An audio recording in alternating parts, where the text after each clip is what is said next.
Hey guys, so today's video is going to be about the film Whitney. I'm here in my family car, so that's why the lighting is a bit weird, because I'm having to have my phone light on as well as the car lights because it's just very dark right now. It's like 11 o'clock at night. I'm not with Ree because she was busy this week, so I went to go see Whitney with my mum. Me and her are both really big fans of Whitney Houston. If you don't know what this film is about, it is about Whitney Houston's life. It is a biopic of her, how she grew up, how she became who she was, and ultimately how she died and how it led to her death. So it is directed by Kevin Macdonald, and it was shot in a really interesting way.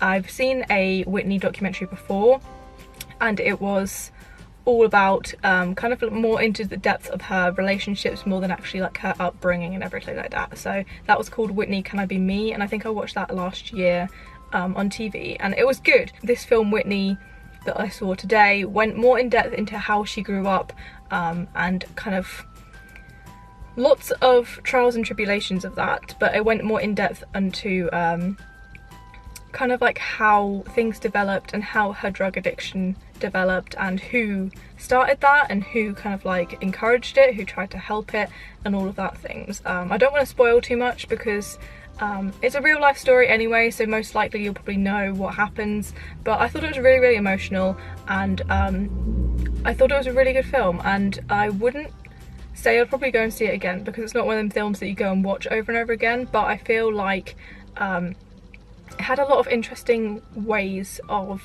doing a documentary that weren't just boring, if that makes any sense. It had obviously clips of Whitney, it had lots of archive footage and archive kind of her speaking of interviews and things, but then it also had the newer interviews with her family members or her friends in present day that made it kind of follow along the story and have it from different perspectives, which I thought was really really They also did a really great kind of montage every now and again. So if they were talking about a certain time period, like it was during the 80s and during certain things that were happening, they did like a montage of like culture of that time. So they have clips of like rocket launches and like current events of things that were happening, just good 80s culture and news stories in a montage. That was really interesting how they did that, and I thought that was really great.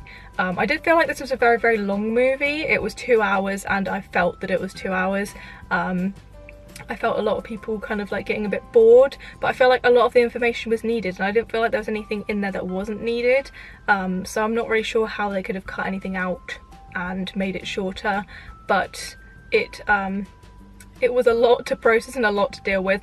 I didn't get as emotional as I thought I was going to, but there were a couple of bits towards the end when obviously they were talking about herself dying and her daughter dying also that did make me tear up.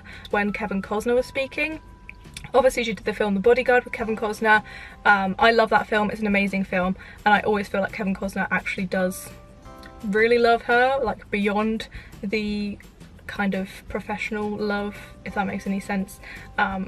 So yeah, when he was speaking about loving her and like how they changed the perspective of having a black woman and a white male, and it was just amazing how they talked about that. They also talked a lot about homophobia and how they believed that Whitney could have been bisexual or fluid sexual, whatever you want to call it, and how she still chose to marry Bobby Brown and have children because, or have a child because that's what was expected of her. And I feel like potentially, like, people could go on and on about this and have conspiracy theories of what they feel like should have happened. But yeah, so I really enjoyed this film. I felt like it was very long, but I loved the storytelling that they had, and I feel like everything was necessary in there. Obviously great music, heartbreaking moments, a true life story. What more could you want? Some really interesting ways of interviewing the people and the family in locations that they were talking about where she grew up and everything like that. So definitely worth a watch if you are interested in true life stories and or Whitney Houston. I would definitely give this maybe like a 3 or 4 out of 5 just because it did have a lot of information to process. But thank you guys for watching. If you haven't subscribed, please do, and I will see you guys soon.